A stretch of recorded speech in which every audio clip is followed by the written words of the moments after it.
So again, I'd like to welcome you to today's Microsoft Office System webcast. This is advanced tips and tricks for fast and fabulous Excel 2007 charts. It's my pleasure to introduce today's presenter. We have Stephanie Krieger here. And Stephanie is a Microsoft MVP and the author of 2 books. She has the Microsoft Office Document Designer and the upcoming Advanced Microsoft Office Documents 2007 edition, Inside and Out, both which are from Microsoft Press.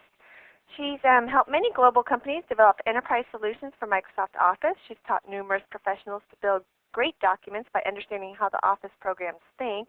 And she also writes for several Microsoft web pages, and you'll see her frequently delivering Office webcasts for us. So, Stephanie, I'm going to let you take the floor.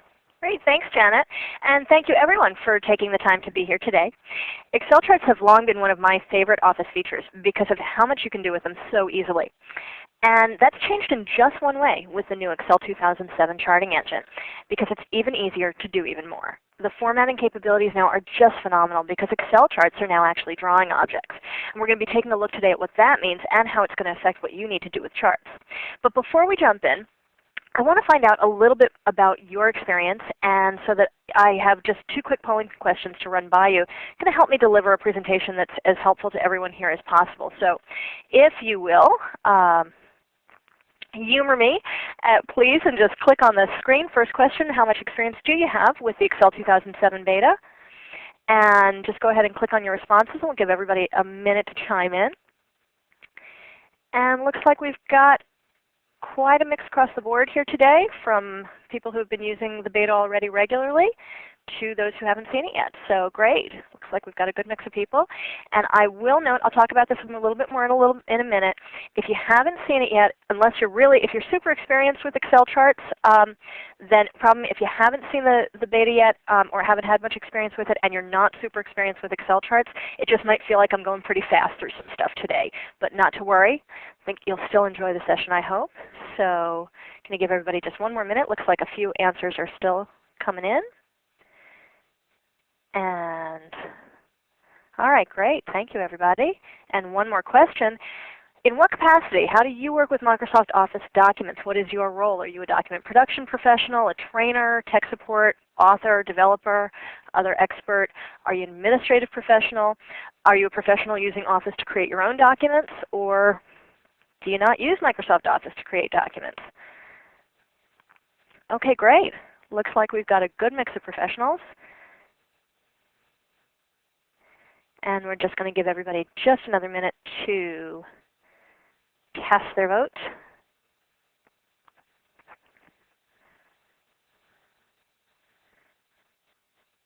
All right, terrific.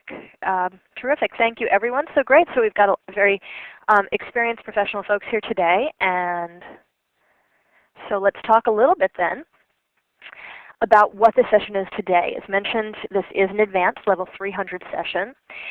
I'm going to make some assumptions about your experience, not with 2007, but with Excel charts in general, and you can see those on this screen.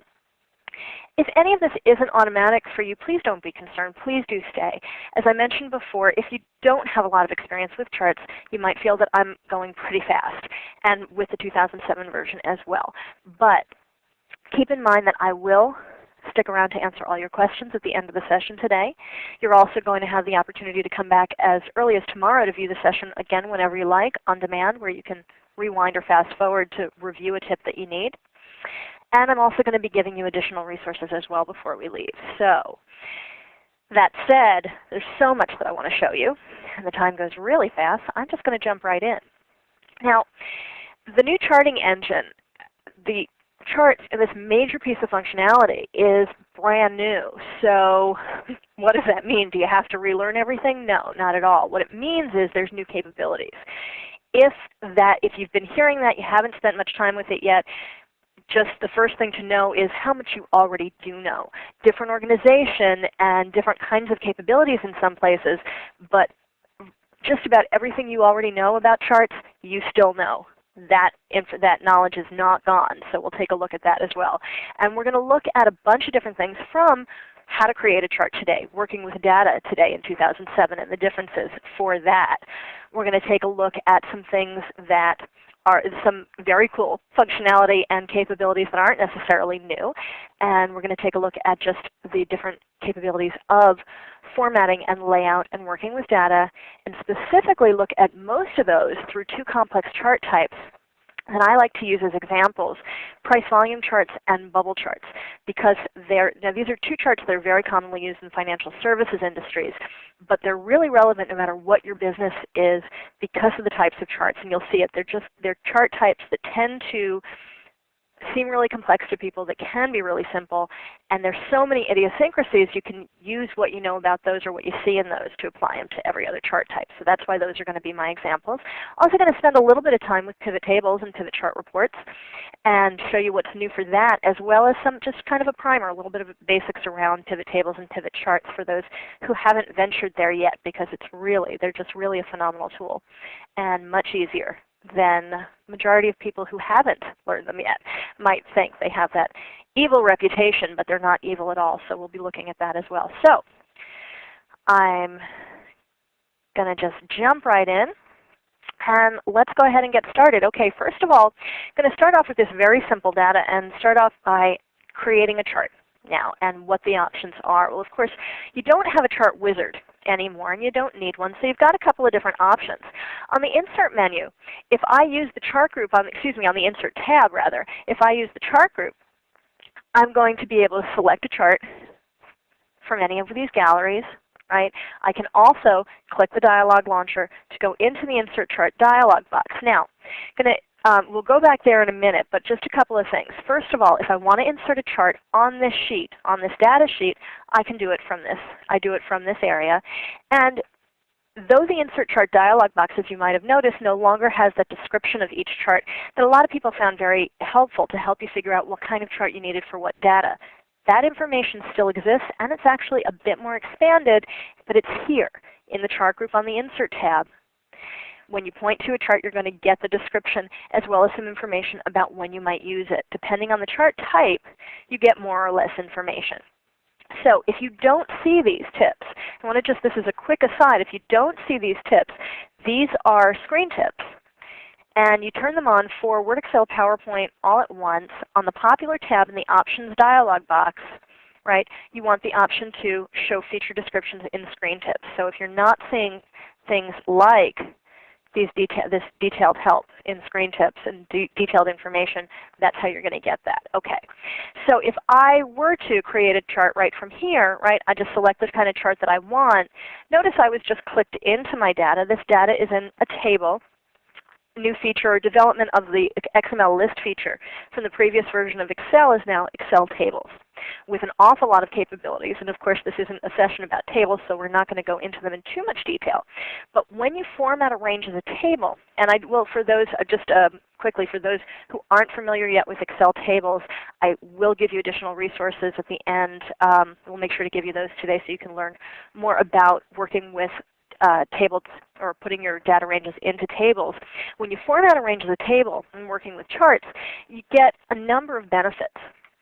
That one of the nicest things about working with a table is the ability to use what Excel refers to as structured references.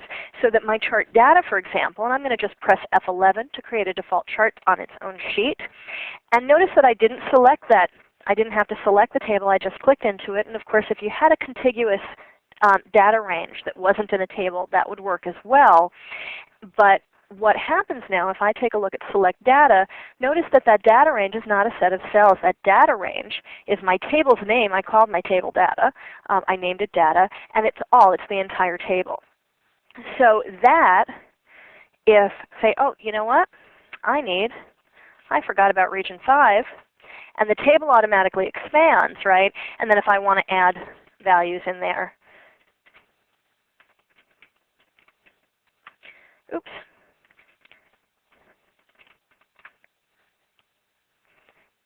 And there's region 5 automatically. If I delete a table row, I deleted region 2, no more region 2, it updates automatically.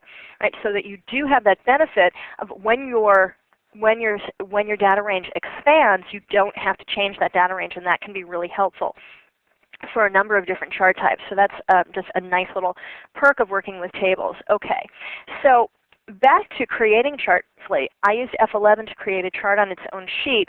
Notice that because you don't have the chart wizard, if I insert a chart from this area, right, then I'm from any of the galleries, then that chart is going to insert right on my data sheet.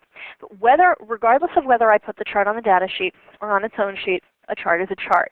I have the new chart tools, contextual tabs, design, layout, and format that are going to expose just about every feature that I'm going to want to work with charts. Also still have right-click options that are going to be contextual depending on where I click. And one of the options in both places, Chart Tools Design and on the right-click, is to move the chart. So if I wanted a chart other than my default type, right, in some cases, right, I can just create a default chart as I did on its own sheet, and then I could go ahead and change the chart type to what I want, right? So let's say I wanted this to be a line chart instead. No problem. But if I had instead created, if I wanted perhaps a scatter chart and I started with a column chart, well, that data is not going to translate seamlessly. It's not going to understand it because the scatter data isn't going to want my labels. We'll look at that a little bit later with bubble charts and talk about scatter data. But if I go ahead then, right, and I create a chart, so if I create a chart, I might be able to change the type. But if you want to make sure that your data is set up correctly for the chart type you select, you can just go ahead and, let's say, pretend that these are my x-axis labels and I created a scatter chart, right, my 3 series. I can just go ahead and move that chart, and it's going to work just the same. So now what about that default chart type? And this, let's just refresh that screen. There we go. And this, right, it's a 2D clustered column chart is your default chart type as it has been in the past, but as in the past you can go ahead and change that. And what you're going to do is just go to the Insert Chart dialog box, select the chart type you want, click Set as Default Chart. Now if I set, it doesn't look like anything happened, right? It doesn't look like anything happened. There's my bar chart. But if I go back into the Insert Chart dialog box, notice that the bar chart I selected is selected by default. That is my new default chart. If I press F11 to create a new chart, that's what I'm going to get. So just that easy to set a new default chart. Okay. All right, so let's go to this chart and start taking a little bit of a look at it. Now charts, from this point, at this point right now, charts don't look all that different, right? Your chart area selection, notice a different type of handles, right? Different type of border and handles. But other than that, really not a lot different. It just looks like a chart. What's going on here, though, is that the charts being redesigned as part of the Office, the graphics engine in Office, now have the capabilities of drawing objects, of a lot of your different graphic objects. So, and I just selected those grid lines and pressed Delete, as you've been able to do in the past, right? If you want to just get rid of things quickly or change different parts of the chart, I just used Control-Z to undo that. But before you start formatting one piece at a time now, let's talk about quick styles, right? If you're not familiar with this already, Office 2007 has a number of features that are across the entire document production suite, all the programs that you work with for document production in Office, and one of those is quick styles. Quick styles appear across a wide range of features, from in Excel, for example, from table styles. Here we have new cell styles. We have, let's go back to the chart. For charts, you have chart styles and chart layouts, 2 different types of quick styles. With chart styles, right, I can pick from a number of different settings, and this is far from your only option, but I'm just going to show you a little bit of what you can do. Any kind of quick style is just a collection of formatting, just like the concept of styles, if you're familiar with it in Microsoft Word, right? A style is simply a collection of formatting that's given a name, so that you can apply all those attributes at once. So all of these quick styles are provided to help you quickly make some really beautiful, powerful graphics without having to do one step at a time. You can apply them. You can then customize your formatting further. Or you can just use your own custom formatting. But let's look at these. For example, well, that's kind of pretty. Now, one of the things, and you'll notice from this, is 3D effects, 3D formatting effects. This bevel that is on a chart is not the same. Just keep this in mind. Not at all the same as a 3D chart. 3D formatting effects as opposed to a 3D chart, right? Looking at very different. I just used undo again, Control Z to undo to get that back. Okay, so a number of different types of effects available in chart styles. Then I can choose from a number of different chart layouts, which are just preset to save me time. I'm going to pick one that's close to what I want and then customize from there. And of course, these chart layout options are going to change based on what type of chart I've created. Okay. Notice also, if you're familiar with working with themes, themes across Office sets of formatting for fonts, colors, and graphic effects that you apply all at once to an entire document. Same themes are available in Word, Excel, and PowerPoint, and they're going to affect all of your content that is theme ready, that uses theme colors, theme fonts, and such as your charts. And so if I pick a different theme for my document, it's going to change a number of things about the attributes at once. You can create your own themes, of course, as well, but we're not going to spend time on themes today. I can give you additional information to learn about themes if you're interested. You can create your own themes. You can share your own themes. So really, let's just undo a little. I'm a big fan of this purple, so we'll stick with that for the moment. So you can really customize, create your own custom looks just so easily and so much more powerfully. So what if you want to then customize from those styles? On the Chart Tools Format tab, notice a couple of things. First of all, if I select a data series, notice that all these shape options from shape styles to shape fill are available. As far as Office is concerned, these are shapes, right? So let's go ahead and select,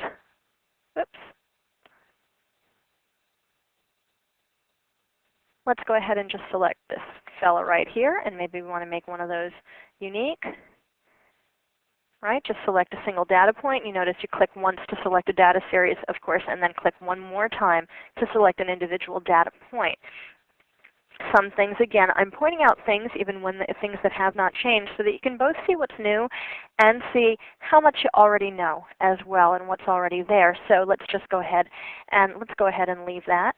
But if I select the chart area, some things don't change. One thing is that if I select the chart area, that's going to, and I apply formatting, right, it's going to apply to all the different elements because the chart area is the container for all of my chart elements. So select the chart area if I want to change all of the text, the font formatting for all the text in the chart at once.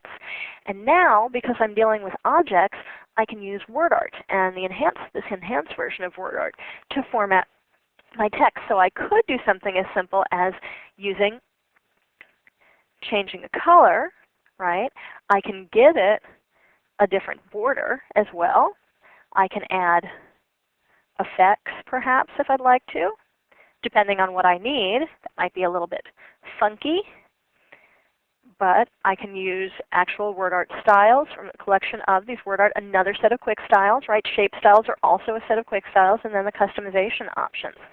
So notice that you can, in fact, because your text is a shape, you can, if your text suited the need, you could in fact fill that with a picture. Now, it's not really going to do much for us here, but if we go to pictures, and we're going to just give that a minute to load. I think the computer is doing an awful lot, and oh gosh, I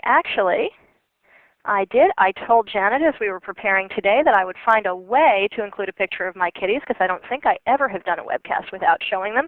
You can't see them very well. They are the picture fill for this text because, of course, there's really not much room for a picture in that text. It gives you an idea of what you could do depending on the text that you have.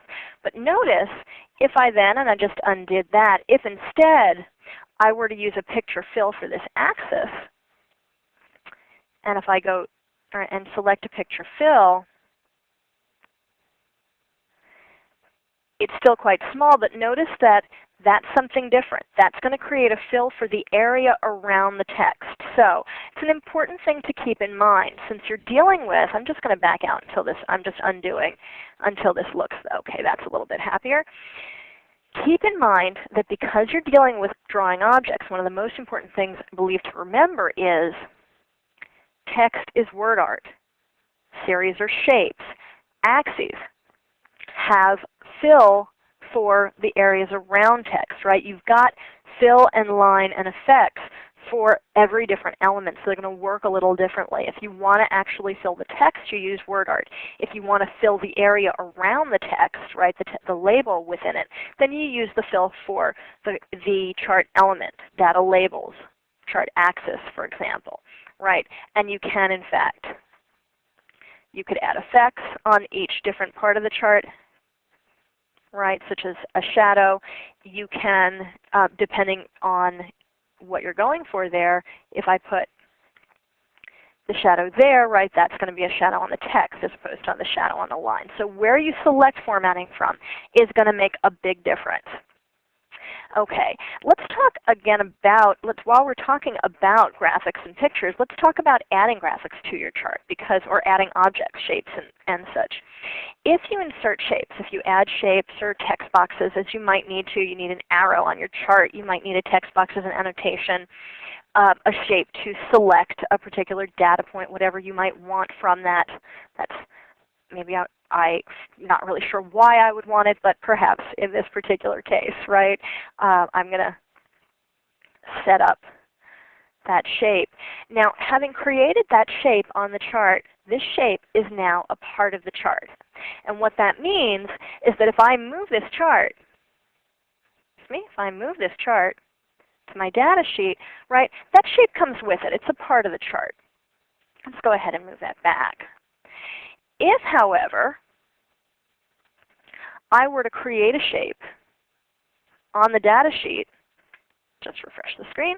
If I were to create a shape on the data sheet and let's take out that fill, and then cut it and paste it on my chart, whoops.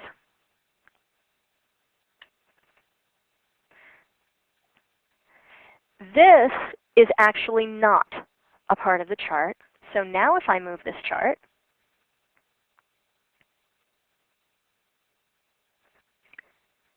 okay, Excel goes, oh, it's not on my chart. It looked like it moved with my chart because it was actually on the data sheet. Okay, but if you move an object onto a sheet as opposed to creating it on the sheet or inserting it on the sheet or on the chart, it's not actually part of the chart. So it's important to know that if you want to, right, if this is going to make a big difference, if I'm going to copy this chart, for example, into a Word document, right, I want the objects to come with it, whether or not you want them to be part of that chart. Let's take a look at that in another way. Quickly, if I go to the Chart Tools Format tab, can open the Selection and Visibility pane, which is a really nice tool available in Excel and in PowerPoint that can show you the different objects on the sheet. Well, notice that the chart is considered an object, and if I go ahead and create a shape on the sheet, that shape is also considered an object. But if I select the chart and I create a shape on that chart, that is not considered a separate object. That's how I know that this rectangle is going to travel with the chart. This one is not. Okay, so just a good thing to keep in mind depending on what you're looking to do with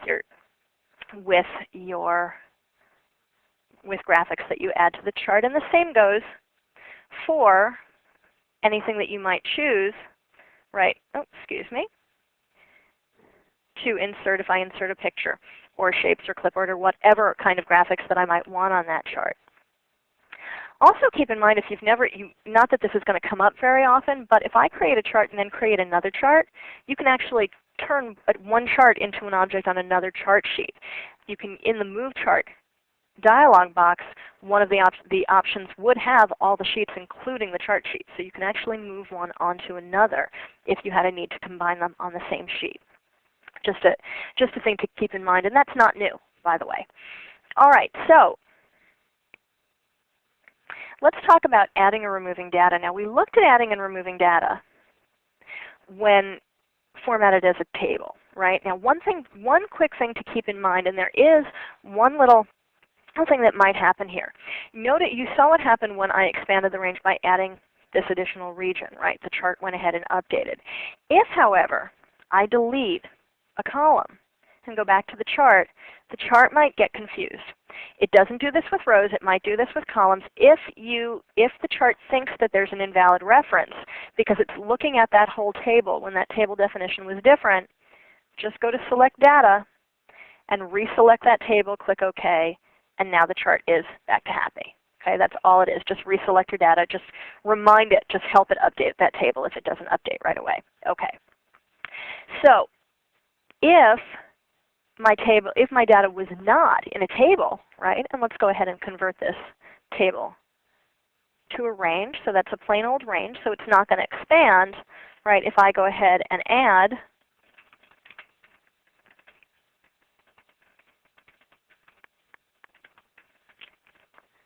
I keep using the wrong arrow keys. Okay, so of course it's not going to expand to include region 6 because it's no longer in a table. So if I want to add that data,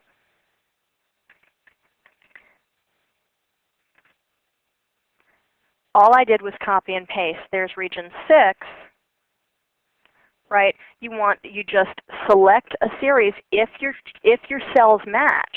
If your cells match in order, select copy, right? If you're using, notice that I'm using the same configuration of cells, right? Your same configuration of cells, copy, select the chart, paste, your new series is going to be added. If it's a different configuration, or if you have any difficulty with that, it doesn't seem to understand what you're trying to do, or you have an issue with that, just go ahead to Select Data, and you've got these, right? You can add and remove series from here, but you know what? Don't do that, because this dialog box is going to allow you to click back and forth between the dialog box and the screen, and I'm going to go ahead and just reselect that. And notice something that is new and very nice when you add or remove data, even when you paste a data series. If you did this in previous versions, you're going to lose a lot of custom formatting. Well, you're not going to anymore. So that, I think, it's a terrific time saver because now you're working with styles, right? You're working with different types of drawing objects. Also notable that you don't have to worry about sizing your chart in Excel before it gets to Word or PowerPoint, Word in particular, because you're dealing with a drawing object, a different type of graphic object. You're not going to have that distortion that you may have experienced in the past resizing for fonts and lines. But if you want to resize before you copy it, it's easier than ever. So before we move on to the complex chart types, let's go ahead and take a look at that. If I'm sizing a chart to go into a Word document, like I've got this nice little page with a table laid out, and let's say that I want this cell right here to where my insertion point is. I'm going to use this cell as a placeholder for my chart, right? I can just go to the contextual tabs here, and don't have to hold down any rulers and Alt keys or going into table properties. None of what I had to do before. Table Tools Layout. There's the height and width of my table cell, 2.5, 4.39. So I'm going to come back to this chart, and on the Format tab, I've got 2.5, 4.39. And now I might need to do a little bit of reformatting. One thing that you might notice that's a very, very nice change is that auto scale for fonts is gone. Okay, and maybe actually, you know what, I don't want that to be smaller. I'm going to just go ahead and take that plot area and stretch it out a little bit more. And folks, I do want to mention also, because you're sitting in a couple of cases, I might do something and then do it a second time. Keep in mind, if you have started working with Excel charts and you're having any frustrations about things being different or things that don't seem to work, remember first of all that this is brand new functionality, this brand new charting engine, and this, of course, you're working in beta software right now. And so, as cool and fantastic as this is, if you run into something that's frustrating, don't assume you're not going to be able to do what you need to do. This is beta software still under development and brand new functionality. So if you run into glitches, and feel free to, you might want to post a comment on my blog and ask a question about it. If you're not actively in the beta program, you may want to post a question in the news groups and ask about it, and find out if you can do something before you assume that you can't, because just remember that this is software that's still under development. And okay, with that, so I'm just going to select the chart area and drop that font size a little bit, right? And that's going to look a little bit better in my document, but that's all I needed to do is change that font size to make it perfect, and I'm going to copy and click into the cell and paste special, One thing that has changed in the previous version, best resolution for the smallest file size for objects coming from Excel and PowerPoint into Word with enhanced metafile. Enhanced metafiles are not going to give you particularly nice resolution anymore. Instead, go with a bitmap or a PNG. PNGs can be a little bit fuzzy on text coming from Excel, but they're perfect on objects coming from PowerPoint. In Excel, I tend to like bitmaps, but it can alter slightly by object size, but you can see just how nice and clean that is. Okay, and there you have, let's go ahead and apply that again, right? You have a chart that fits perfectly in your table cell, no trial and error, but how much easier was that? If you remember, it used to be fairly easy to do, but we had to use calculations and change sheet margins. 2 seconds, now you're done. All right, so let's go on and take a look at working with some more complex chart types. And the first one we're going to take on is a price volume chart. But the reason that, I'm going to show you this, let's just update the screen. Okay, and we don't need Word anymore, so we'll close it to reserve a little memory for the stuff that we're going to be doing. Okay, so a price volume chart is really just, if you're not in financial industries, don't worry about it. It doesn't matter if you never have any reason for this particular chart type, because a price volume chart is just a combination column and line chart, but it has a couple of idiosyncrasies that make it more complex and make it a good example for a lot of advanced chart types you might want. So we're going to be looking at a number of things. One is how to make this column series solid as you see it right here, even though a price volume chart is a good example for that because it plots the price and volume of a security over a period of time. And of course you're only going to have price and volume values on days that the market is open. Okay, so you're going to be skipping dates on weekends, on holidays, and that would show gaps. So how to get that series to be solid. Going to show how to get the exact end date of your data to show up on your line chart x-axis. Going to take a look at how to customize your axis labels so that you can have a unique axis label for just one number in your axis. And let's just talk about some things related to working with multiple axes. So we're going to go ahead and create this from scratch. And I've started off with my data in a table, and we'll come back to these x-axis calculations in a minute. But one thing, if you are, people will see some interesting details, and this is just dummy data that I created, because of course this isn't for a real stock.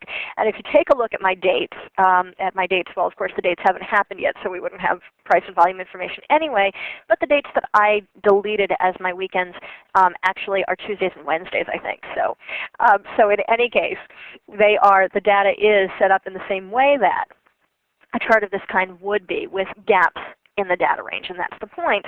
And my data goes to,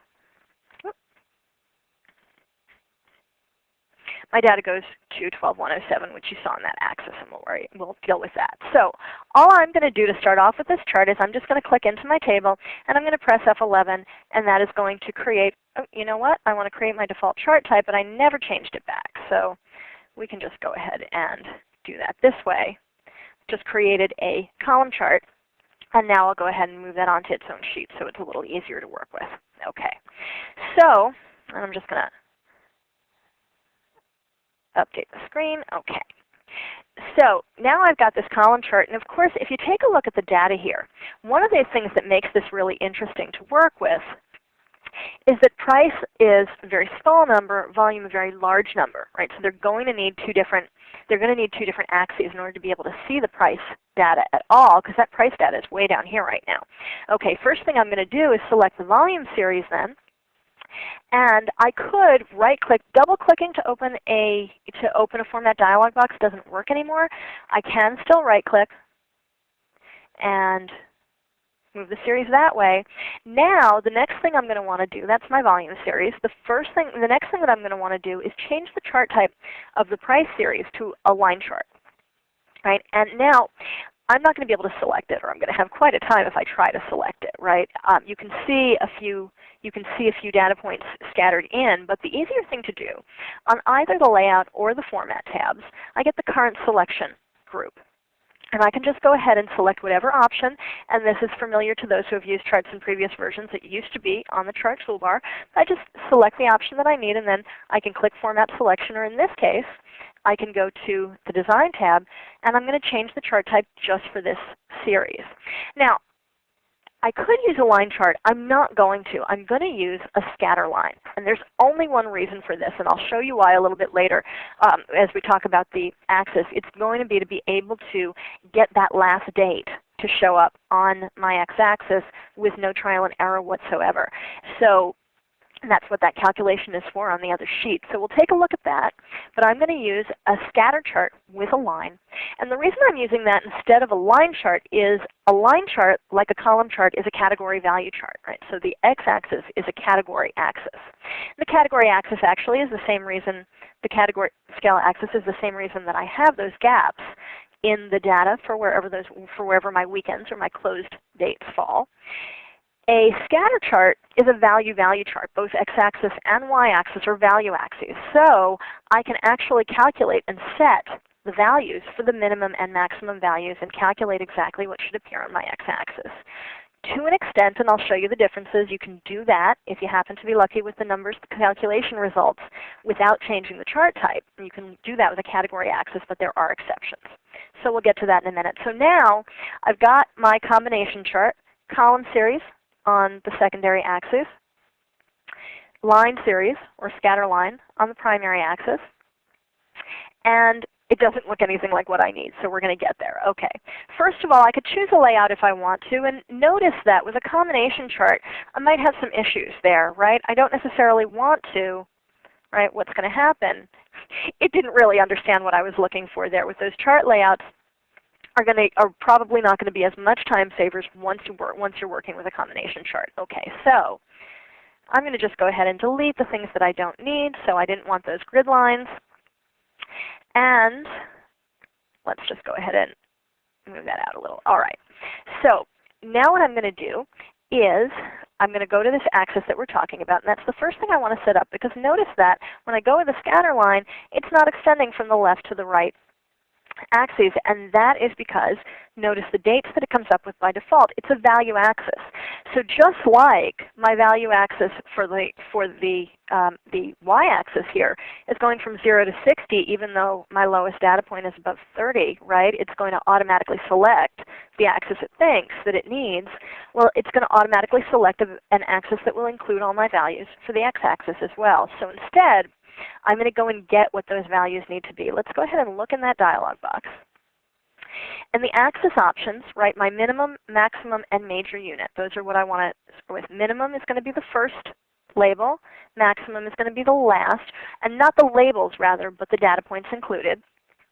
Major unit is what I'm going to use to help me calculate which labels show up, because the major unit is how many data points between each label and tick mark. Okay, so let's go ahead and find out what these numbers need to be. First of all, notice that even though you're seeing dates here, you're seeing numbers here, because remember that a date is a number as far as Excel is concerned, and so you just have to change the format to get that information. You have been able to, in past versions, to type in some date formats and it would convert automatically. In my experience so far, it's not working particularly effectively. I recommend just, save yourself stress, convert, just take the date, change the format. It's so easy to do to a number format or general, and get your dates. Okay. Way to get the axis, the major unit for the axis is what I've done here is last date minus the first date divided by 1 less than the number of tick marks that you want. Okay. If the result has more than 7 decimal places, just take the first 7. That is not the same as previous versions. Don't round, take the first 7. So 39.4285714. 39.4285714 and 39141. 39417, if I remember all those numbers correctly. And there we go. And there's my last date and 8 labels. No trial and error. Now, if you stuck with a line chart and you had a category axis, you could still enter a number for the major unit, right? If you go with a text axis and the number of items between tick marks, right? You can enter that as the number of items between your data labels, but if it's not a whole number, it's going to reject it. It will only accept whole numbers. So unless you happen to get lucky and have a whole number, save yourself trial and error by going with a scatter line. Okay, we can customize these axes. That's all it takes, right, to get, if we customize the scale, to be able to see that scale a little bit more dramatically, right? But let's take care of the spaces between the volume data points. Well, I can, right, I can get rid of the gap there. Notice, by the way, in these dialog boxes, this is really nice. You can actually see them update as you make changes, and that's a really nice time saver throughout all of the format dialog boxes.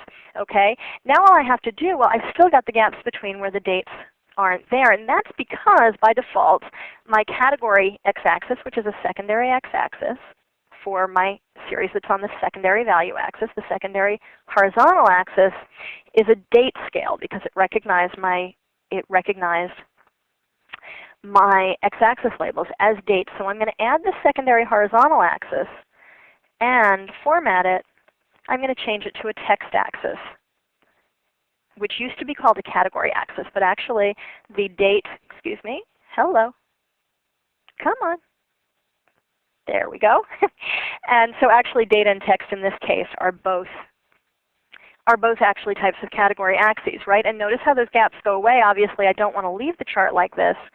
In the format axis I can also get rid of all the labels, lines, all of that I don't want to show.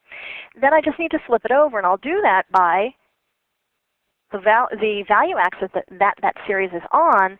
I'm just going to change where the horizontal axis crosses and make that 0, and it's going to flip right into place.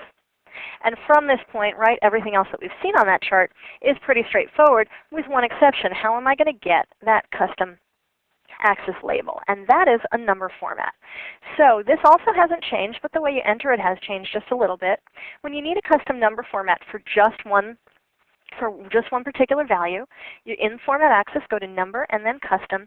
And I actually had already, I was testing out some of my demos earlier, so I'd already entered that.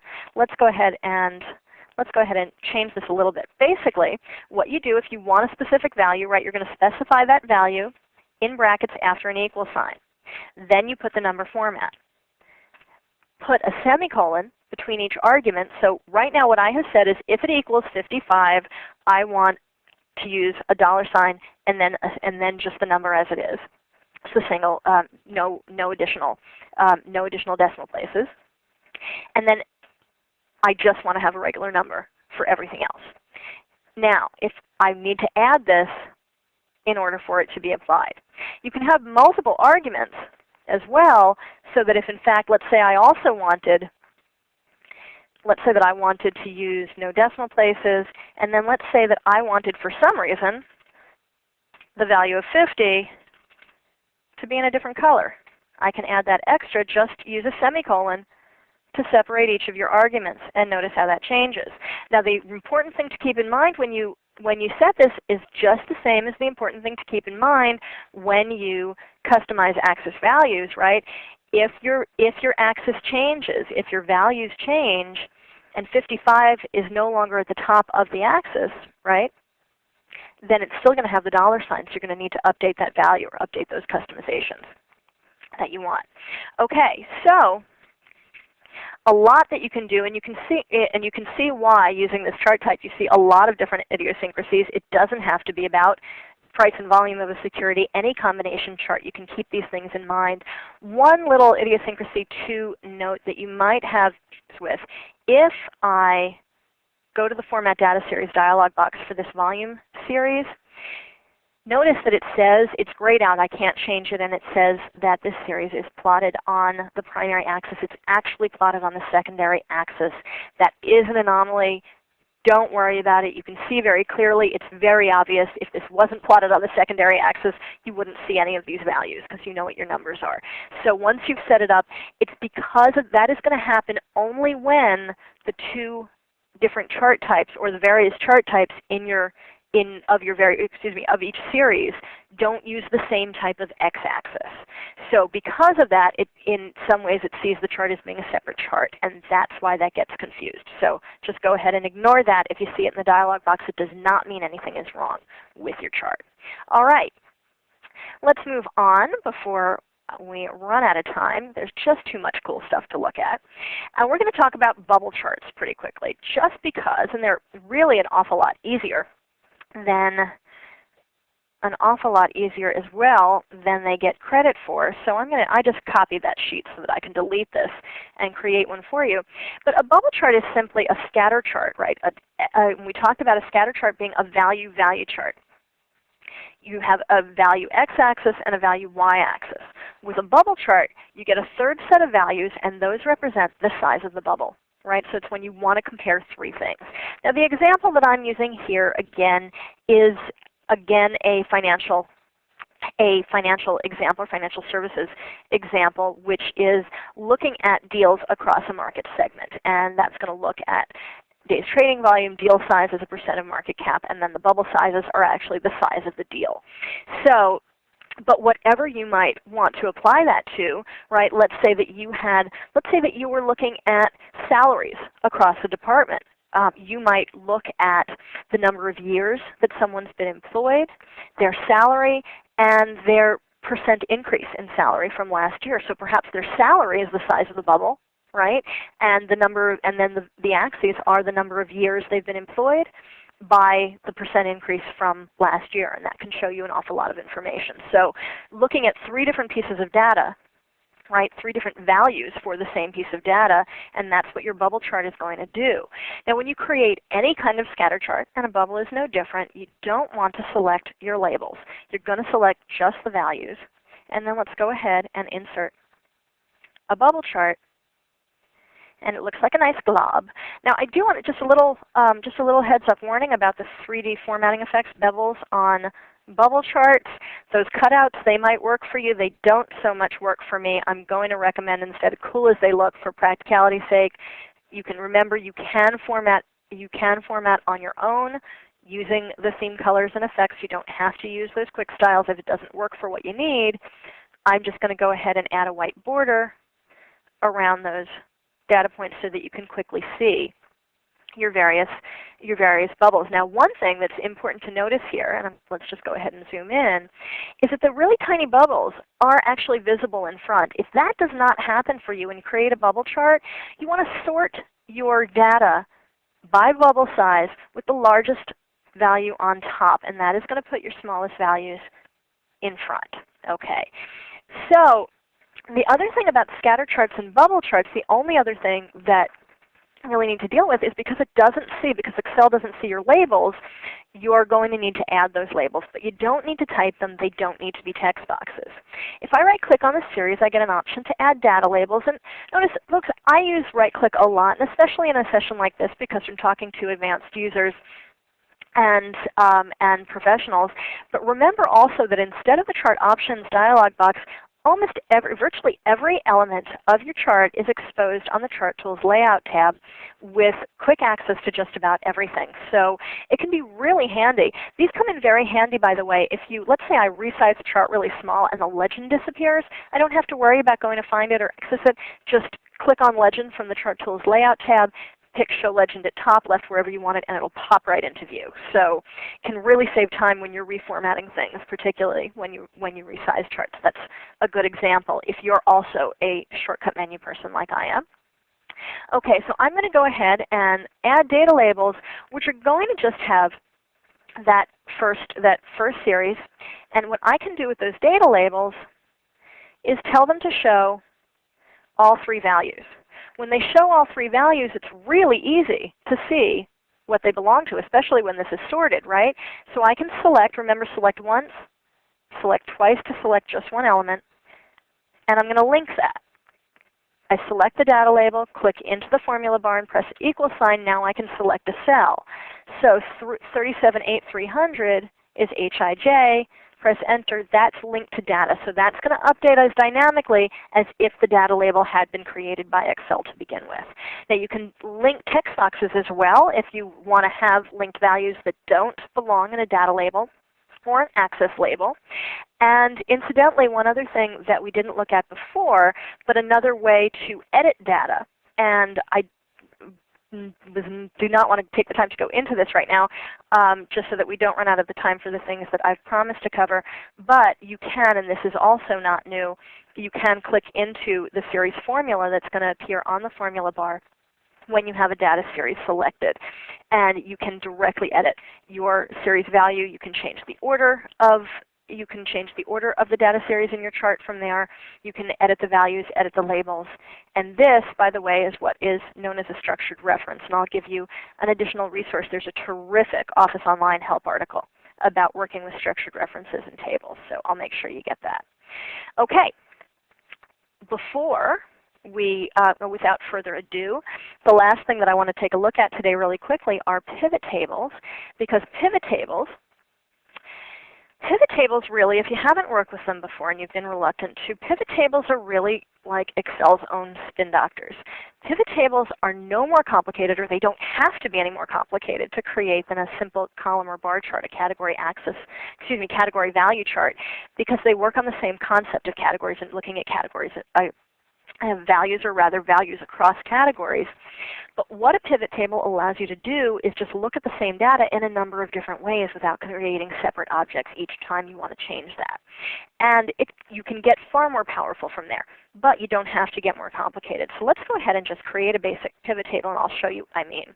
If you haven't used them before, pivot tables, I tell you, in 2007, this is the time to start. For those of you who have used them before, and you haven't looked at them in 2007, you're going to see just how much easier they are. So all I'm going to do is click on Pivot Table from the Insert tab, or if I happen to be working in a table in a range formatted as a table, on the Table Tools Design tab, you have a Summarize with Pivot option that does the same thing. Because I had my table, I'm using the table that is active, and because I want to start a new worksheet, just click OK. And there we go. Now we've got this newly enhanced pivot table field list pane, which is actually going to be a place now in 2007 where I can manage everything about my pivot table fields. Notice that pivot table data is simply set up, and these are the requirements, right? It's data set up in columns with a single row of headings and a value in each cell. If you don't put values in each cell, then you're going to actually have empty values come up as a value option, right? That's going to be part of your table. So if you want to analyze blanks, then that's fine to have in your data. But be aware that if that's not something you want in your data, then it shouldn't be in your table, then it shouldn't be in your source data. So to create this pivot table, which is now blank, I just have to choose what fields I want to add. If I just click to select a field, then Excel is going to add where it thinks it belongs. So let's say, and this is actually, just to quickly look at this data, I'm looking at vice presidents across the company in different business areas and what management training courses they've taken and the cost of that training. Okay, so maybe I want to look at individuals and cost per person. Okay, so I'm just looking at what Excel has done was it made my names be my categories, my row labels, right? Which would be the same thing as your category values if you were in a column or a bar chart, and then your values, which would be, right, your data series, cost per person, become the values, and they get dropped right in there. Okay. Now let's say that I want to organize my labels or group them into the different business areas. If I just click to add that, right, that's not really what I want. I didn't want to see the business area for each person. I want to organize them by it. Notice in the row label area that the fields are ordered. So if I actually just drag business area before name, now I've got what I want, and it's grouped that way. If you're not a fan of drag and drop, just click the little arrow and you can move down, move to end, right? That's going to reorganize, move up. I could also make business area a column label instead, and that's going to allow me to see things in a different organization. Columns and rows are virtually interchangeable. Rows are considered categories, and the difference that you're going to have is when you create a pivot chart from this, which we'll look at in 1 second. So I could put those in the columns, right, to see a breakout across departments in this way instead of in rows. I can also use the report filter, which in previous versions was known as the page field, and it actually still is in a couple of places. In particular, if you create or edit a pivot table style, you have the option to customize page field labels and page field values, and that refers to the report filter. And what a report filter does is instead, that gives me this filter where I can look at just one or all departments, or newly in 2007, I can select multiple at once. Okay. notice the little filter icon when you add any kind of a filter. You have a brand new option here as well. This is very nice. I can click the arrow by a field, whether it's been added or not. Oops, sorry, let's go to the name field. And I can have the sort options that I've always had from the drop-downs once it's added to the table, or have had since the previous version at least. Or I've got this whole new set of filters that are available depending on the type of field. So if it's a label field, a row or a column label, or a report filter, which is also a type of label. The labels, all the label fields are categories. Or if it's a value field, I get different options. Now, if I were to use name, for example, let's say I went to business areas here and I put name in the values. Notice what happens with a pivot table. If you put a field into the values area of the table that it doesn't recognize as numeric, it's going to give you a count by default. Okay, instead of a sum. You do, of course, you have a number of different options, and if I go to the field settings, right, I can change, regardless of, that is, I can change to a number of different calculations to use, a number of different formulas to use. I can also choose a number of different ways to show there's a great deal of flexibility of how you want to display that data. So basically what I've got here, and of course that's not really going to be what I want. Let's go back to that basic table right there. And a lot more that you can do here that we're not going to have to go into today, but explore this. Notice that pivot table styles work just like table styles. And you can create your own. You can customize them. They're going to update. You can have unique formatting for your total rows, for your row labels, for your page fields as mentioned. You have additional options. Nice new options for getting a nice format layout very easily, controlling subtotals very easily and grand totals for the table. That accessing the options for the individual field or the table, so very easy. And then if I want to create a pivot chart, I'm going to get Insert Chart, right? So let's go ahead and just create that chart, and I get this filter pane that is going to allow me to close the field list if I just want to be able to mess around with things. But if I move this chart just so that we can see it more clearly, this looks just like any other chart. I can format this just like any other chart. It is going to hold its customizations, which pivot charts didn't do very well in the past. And the only exception to that really is if I remove or replace fields, or I move fields to different areas of the pivot table, I may lose some customizations. I'm going to lose any custom formatting that's not part of a chart style or a chart layout, including addition of data labels may get lost depending on what you do or you move. But the majority of your formatting is going to hold. You can use any appropriate chart type. So if you're not sure what kind of chart is right for your data or which data to include in your chart, a pivot chart is the ideal way to find that, because you can change chart types, you can pick which fields go in to take a look at what's going to be the most effective way for your data. Last thing to tell you, if you haven't used them before, keep in mind when you create a pivot chart, it's based on the table that you created it from.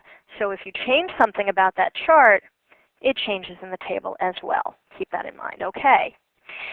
Got plenty of resources for you, because if you want to learn more about pivot tables, I know that was a really quick primer for those who might not have used them before. We covered an awful lot of ground today, and take a look at the new capabilities for formatting charts. Really, really beautiful charts and lots of flexibility. Even I just love the fact that the text in charts are shapes that you can use word art on them and get really creative. Creating complex chart types from using multiple axes for different data series, combining chart types, customizing chart axes labels, or bubble charts and how to link, right, linking data labels. You can link titles as well. You can link text boxes as well, adding graphics and how your shapes or other graphics are going to travel with your chart. And we looked at the basics of pivot tables and pivot chart reports and the changes, what's new for those as well, the basics of what's new for those. So where do you go from here? All right, well, Within the next couple of hours, I will post a follow-up post for you guys for additional resources on my blog, arroway.net, arouet.net. You can go there at any time, and I will update frequently with a number of different document production tips. I have a lot of additional resources listed about the 2007 Office system. You can also get more information about my books, including my upcoming 2007 book, Advanced Microsoft Office Documents 2007 edition, Inside Out, covering Word, Excel, PowerPoint, along with some OneNote and Visio tips. And join me again next week, same time, same place, for advanced tips and tricks for incredible PowerPoint presentations for 2007. And some quick additional resources for you for right now. You may already know this site, and this may be where you found this website, Microsoft.com/great-tips, GREATTIPS.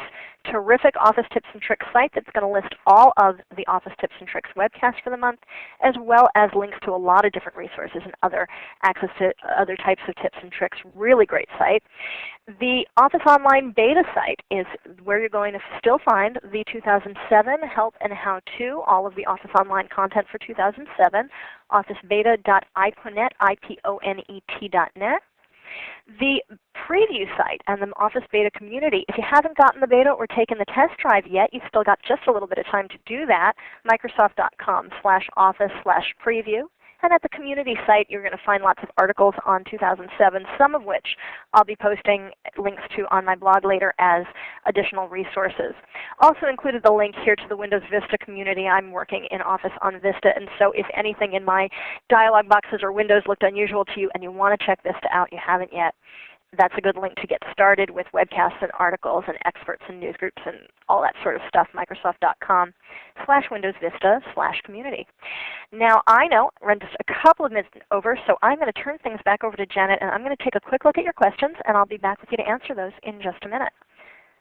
Excellent. Well, thank you, Stephanie. And I want to remind everybody, if you'd like to print a PDF of the slides, I know that those last few slides in particular had some great information on them. So you can go to the File menu in your upper navigation bar, and you'll be able to do a print PDF and have a copy of these slides as well. Stephanie mentioned she's going to go ahead and take a look at the questions. So if you have any questions for her, feel free to type those into the bottom in the question and answer panel and hit that Ask button, and she'll get to those in just a moment. I do like to point out that we do record all these webcasts, so if you'd like to see any of our previously recorded webcasts as well as anything that's coming up, everything's posted right there at Microsoft.com/webcasts. Also, if you have content ideas or anything that you want to see us do differently on these webcasts, we also love to hear from our audience. And then I'd like to let you know that today's webcast was presented using the Microsoft Office iMeeting technology. So there's a free 14-day trial. Just go to Microsoft.com/present-live. And now we have a survey coming up. And I just want to point out your feedback is very valuable. So if you could take a moment to fill out that survey before you log out, we appreciate that. And know that we've been having some experiencing some troubles with the Worldwide Events survey site. So if you want to hit that All Other Registrants area, that will take you right into our survey, and you'll be able to give us your feedback, and we do pass that along to Stephanie, so she appreciates it as well. And Stephanie, I'm going to hand it back over to you and let you wrap up. Looks like we have just a couple questions coming into the queue. Yeah, thanks very much, Janet. Okay, some good questions here. Let's see. Now, I have a question following on the idea of customizing data labels or access labels, how to select one specific object in a chart, not the entire series. Well, in general, of course, if you want to select, for example, a single data point or a single data label, right, click once to select the series, click a second time just on the individual label or data point that you want to select just that one object. This person also is asking, they want to put a picture only on the number 40 of the scale. Now, for access labels, individual access labels, there is a limit to what you can customize. So you can, however, put pictures. You could put pictures either in the actual text of the entire scale or of the text, or you could put pictures behind those labels. If you want a picture behind just the number 40 in the scale, then I'd recommend adding that as an image on the chart. Inserting your image into the chart. So there's an awful lot you can do to customize individual options, but there is a limit as far as like changing the colors on those. When I added green for the number 50 to add a color for an individual label, those are, I should have specified actually, primary colors. There's just a few colors, red, green, yellow, and blue, I believe. And I'll double check that and post that on the blog this afternoon. If that didn't totally answer your question, please post a comment on my blog when you see the follow-up this afternoon and let me know what more information you'd like to go into. I'll be happy to follow up on that with you. Okay, got a question here. When will Office 2007 be available? That is something that I am not the one to talk to about the schedule, but I will tell you that if you go to the preview site, you're going to get all of that information and keep aware of things. The Office preview site, microsoft.com/office/preview, or the Office Online beta site, and that was officebeta.iponet.net. And those are really going to be the best places. I would also say keep an eye on the Microsoft homepage if you're not on any of the newsletter lists. But there is, if you go to the Great Tips site that I gave you the link to, microsoft.com/greattips, and you can see options there between the various sites. You can sign up for newsletters, and those can keep you informed as well. Okay. And then I have another question here about exporting a tiny chart to insert into Microsoft Word. Well, you can resize the chart as small as you can see it and just use these size options on the on the Chart Tools Format tab, and you go ahead and size that chart as small as you like. Remember that you can zoom in using the zoom slider at the bottom of the screen, and as small as you can, go ahead and just copy and paste. You don't have to export it. You just copy it and paste it. Remember that a chart is a graphic object, so you can do the same things, virtually the same things, with a chart that you could if you were working with a shape or a diagram to make it quite small. So, and then I just want one thing again, if that didn't completely answer your question either, or if anyone has additional questions that come up, please feel free, post them to my website as comments to whatever's the most recent post so that you can find your response easily. I will answer them as quickly as possible. I'm going to post a bunch of additional resources for you this afternoon, and that's going to be at arroway.net, AROUET.net. And with that, thank you everybody for being here. Thanks for taking the time, and hope to see you next week. Excellent. Well, thank you. And I'm going to remind everybody that your feedback is very valuable, so if you could just take a moment, fill out that survey before you log out. We do appreciate that. As Stephanie mentioned, she's got lots of great information there on her blog, and once again, that's arroway.net. That's AROUET.net, and you should check back there in the next couple days and find lots of great information regarding information that she's covered today as well. So we all hope to see you next week, and with that, I'm just going to extend a special thanks to Stephanie for today's presentation. So thank you very much, Stephanie. And that concludes today's Microsoft Office System Live meeting. So thank you, everyone, for joining us, and our audience